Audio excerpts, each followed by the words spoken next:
Ini maunya nggak merger tapi replace. Masalahnya mau replace, jadi sing wis ana iki diganteni. Nah, sing tak wedeni iku proses ganteni iki lak gelut gak karu-karuan. Iki lho masalahnya. Bukan nek khilafah gak tak wedeni, saya seneng. Tapi kalau untuk menerapkan itu secara formal, politis, teknis, strategis, harus menghancurkan sekarang yang sudah ada, itu kan kudu dihitung temen, Rek. Itu kan seperti bendera sama nasionalisme. Yang kamu hormati kan nasionalisme, bukan benderanya. Nah, jangan perlakukan Pancasila sebagai bendera, Islam sebagai bendera.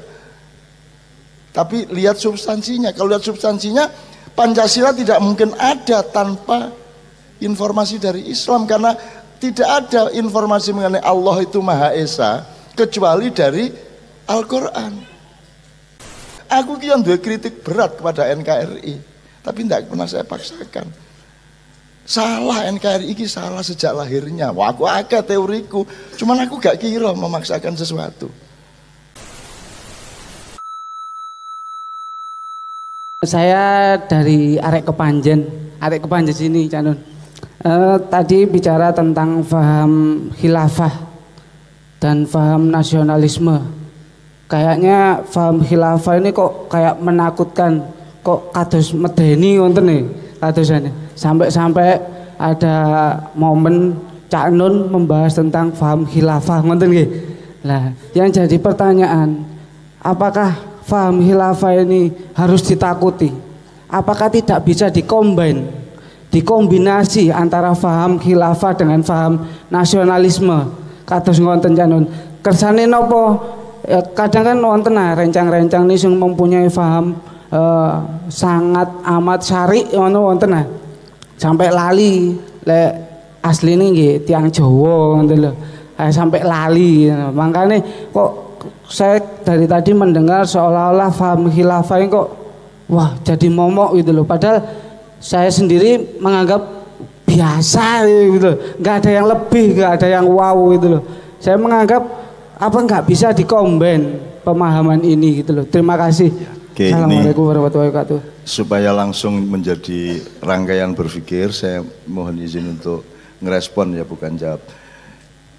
Satu, makanya tadi saya sarankan agar ada semacam simposium atau halakoh antar tokoh-tokoh agama yang menyangkut masalah itu dari NU, Muhammadiyah, MUI dan seterusnya. Mari ngono rakyatnya dikei fatwa atau dikei informasi sing wis mateng. Ojo dibiarkan rakyat menjadi lapangan pertengkaran. Satu. Nomor loro, kan saya sudah bilang loh, khilafah itu secara substansial ya wis kedaden khilafah itu ndek ndi.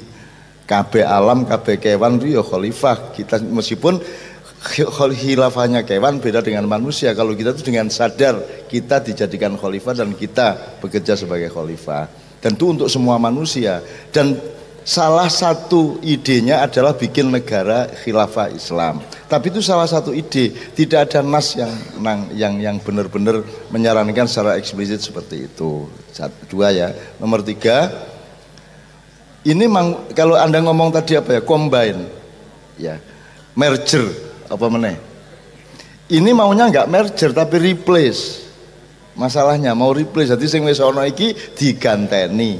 Nah, sing tak wedeni iku proses ganteni iki lak gelut gak karu-karuan. Iki lho masalahnya. Bukan nek khilafah gak tak wedeni, saya seneng. Tapi kalau untuk menerapkan itu secara formal, politis, teknis, strategis, harus menghancurkan sekarang yang sudah ada, itu kan kudu dihitung temen, Rek. Mudorot karo manfaatnya lebih gede ndi. Ngono ya? Itu loh.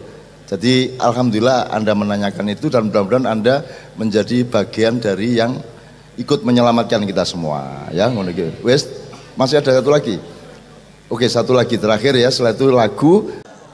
Nama saya Rasidi, saya dari Kalimantan Barat, Kabupaten Ketapang.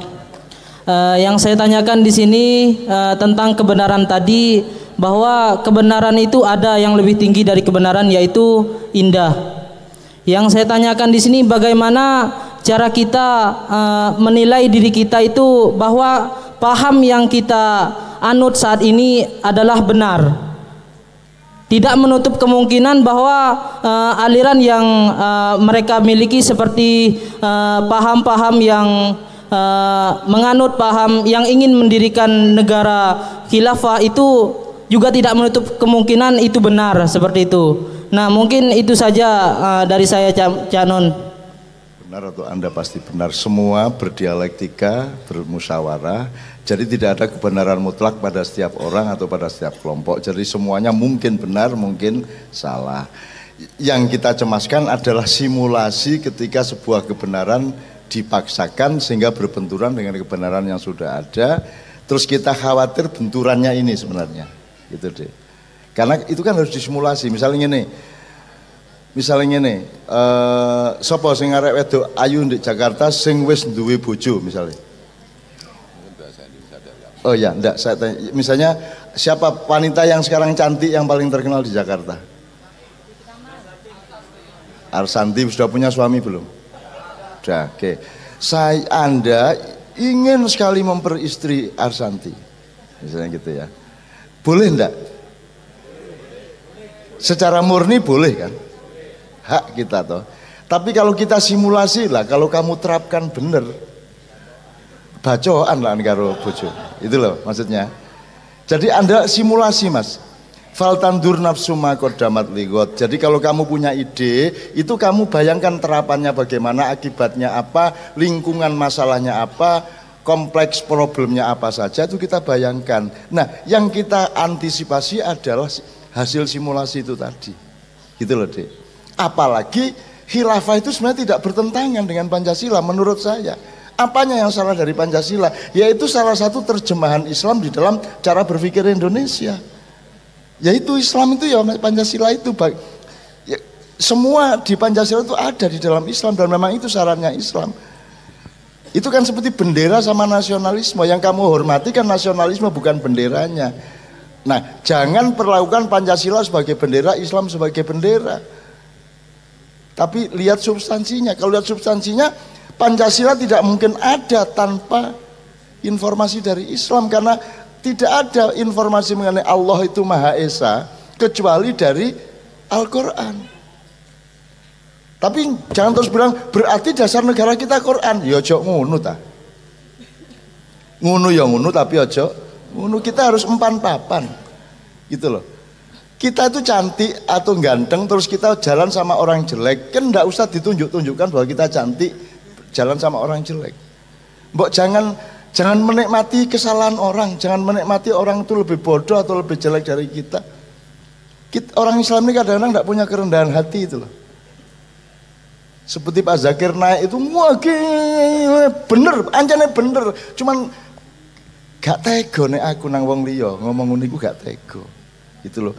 Wis to ganteng yo ganteng tapi ojo gantengi wong. Ngerti enggak? Gede yo gede tapi ojo ngedeni wong. Sugih yo sugih tapi ojo nyugi wong. Mulane wong Jawa gak gelem dindas-ndasi. Kan gitu kan. Jadi itu masalah psikologis dan budaya sebenarnya.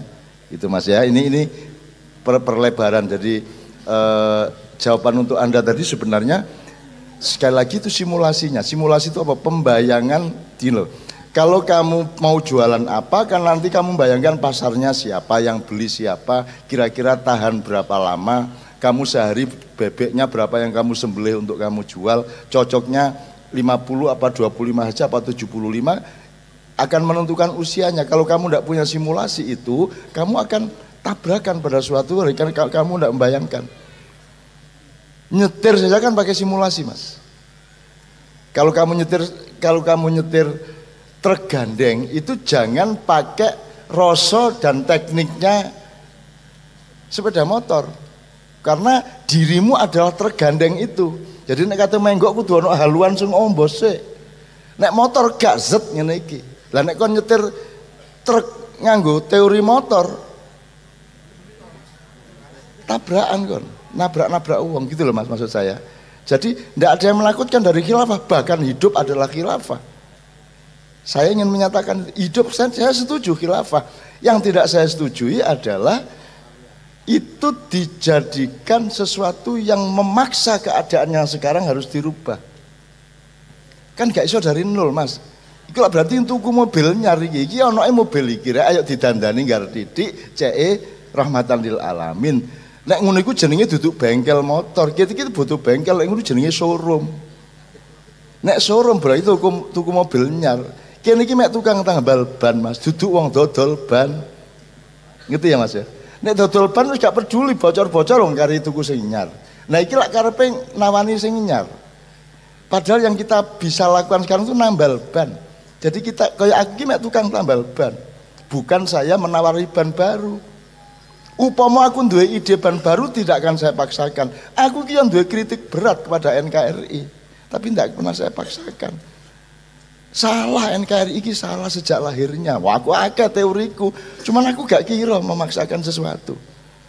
Ngono loh. Mulanya aku ya gak tahu diurung-urung sapa-sapa. Gitu loh. Ya Mas, yang ngerti ya Mas ya. Yang kita takut memaksakannya itu loh. Tuh. Nah, pemerintah harus tegas sampai di mana yang disebut makar, sampai di mana yang disebut apakah kalau pendapat saja itu boleh disebut makar dan seterusnya. Kalau sudah berbahaya kenapa tidak ditangkap saja, kenapa tidak diatasi secara hukum saja kan begitu. Benar ya Mas ya. Aku janjane ngene-ngene iki aku ya gak ada masalah aku pribadi. Saya dekat juga dengan teman-teman Hizbut Tahrir kok. Saya juga ngerti riwayatnya Hizbut Tahrir sejak di Timur Tengah sampai ke Bogor sampai sekarang ini. Aku juga ngerti riwayatnya semua. Gitu loh. Dan aku ndak anti sopo-sopo, aku ini antimu. Dan antisipasi paling ngono ya, tepuk tangan untuk para penanya yang bagus-bagus.